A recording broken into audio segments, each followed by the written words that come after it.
A few bold actors risked their careers to stand for freedom against Hollywood's woke trends. Their actions changed the industry, inspiring others to value self-expression and true authenticity.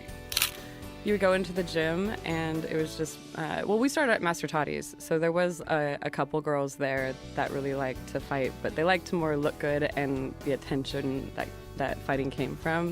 In a conversation with Joe Rogan, Gina Carano reflects on the early days of her fighting career. She recalls the mixed dynamics in gyms, where some female fighters seemed more drawn to the attention than the actual fight.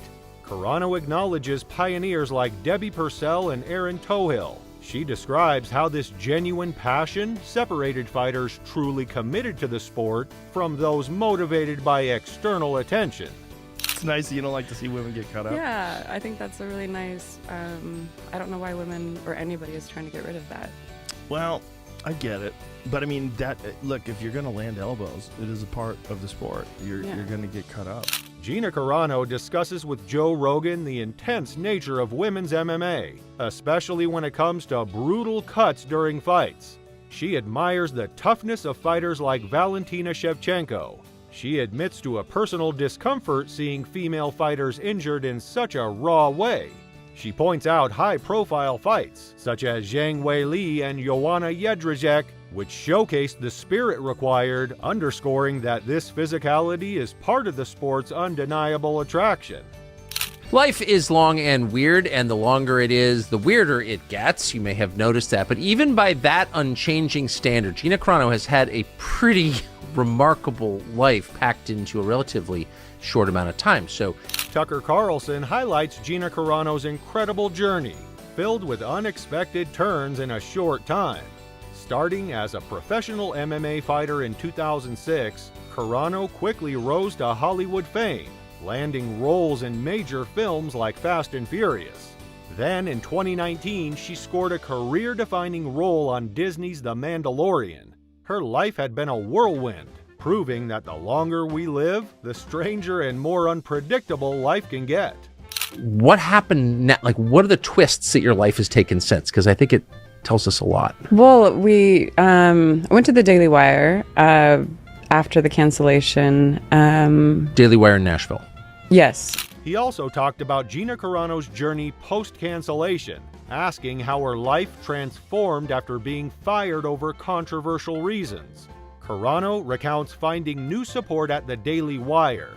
Embracing this unexpected turn, she collaborated with the Daily Wire in Nashville to launch new projects, turning the fallout into a bold turn in her career. This move, she explains, became a powerful step in reclaiming her voice and career on her terms. Talking of all you perverts, it was a big year. It was a big year for paedophile movies. Surviving R. Kelly, Leaving Neverland, Two Popes.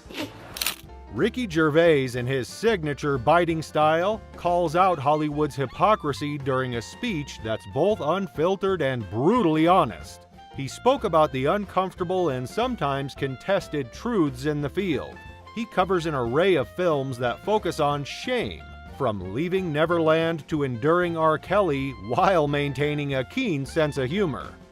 Take Mr. Emmanuel Cafferty. He was a San Diego gas and electric worker, but he got fired because someone reported him making a white supremacist hand gesture outside the window of his truck. Bill Maher addresses the stupidity of cancel culture. He shares Emmanuel Cafferty's story, a worker fired over a misunderstood gesture. Maher questions a society under constant surveillance, comparing it to a Hills Have Eyes world with Wi-Fi. With humor, he critiques hypersensitivity and the dangers of quick judgment. Andy Warhol was wrong. In the future, everyone will not experience 15 minutes of fame, but 15 minutes of shame.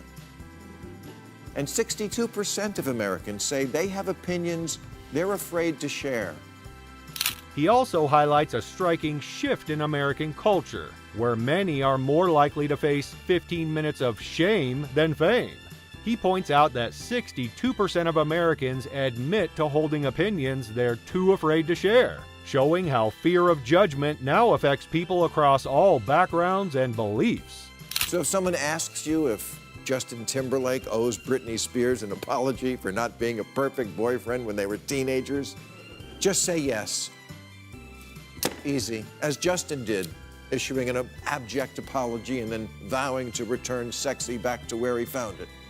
The latest demands that Justin Timberlake apologize to Britney Spears for his teenage failings are handled humorously by Bill Maher, who mocks the need to publicly acknowledge his blunders. Timberlake once again complied in his own unique way, expressing a sincere apology and, strangely, making light of the idea of bringing provocative back, which caused laughter and questions about the need to reestablish old relationships. You know, I feel like when you go into that kind of job, there needs to be immediate media training, immediate understanding of the environment, and to really just kind of like prepare people for that. She believes new talent needs immediate media training. This would prepare them for the intense public spotlight. At the time, support like this wasn't common. She's hopeful the industry is now improving. Her first experience with Kathleen Kennedy wasn't ideal. Proper guidance can make all the difference in handling media pressures. Do you think it's Shapik, or do you think Shapik got so many calls from Kathleen Kennedy that she's the reason why you got fired? You know, I think that is something that we're going to find out through discovery. Because you're going through that right now. Yeah, well... Gina Carano discusses the impact Kathleen Kennedy may have had on her firing. She hints that discovery might reveal the truth. Currently, they're moving through the legal process. Carano is eager to learn what was truly said about her. She's especially curious about claims that she was denigrating others. I'm coming in for the hugs. So why don't we start with, the actual topic of the day, which is what exactly happened. You've said before that you felt like you were sort of on thin ice with Disney Plus and Lucasfilm. By reflecting on her career, she realized she needed to take acting more seriously.